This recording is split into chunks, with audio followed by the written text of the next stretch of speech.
Hey everyone, welcome to our channel. In today's video, we will guide you through how to go live on TikTok without 1000 followers. So TikTok requires user to have at least 1000 followers to go live on the platform. However, there are some reports of user being able to go live without reaching this follower threshold, although it's not guaranteed and may vary based on individual circumstances.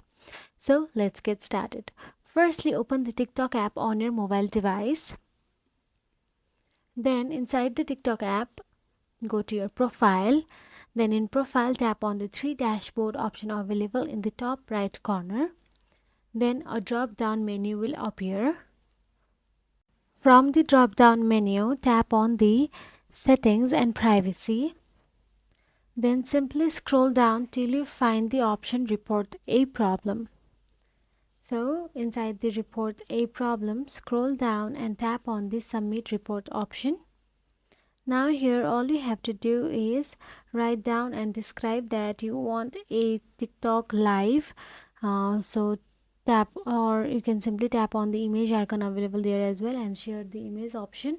Then just have some patience and wait. TikTok will definitely reach to you and let you know about this situation. So if you found this video helpful, please like, share and subscribe our channel, and thank you so much for watching.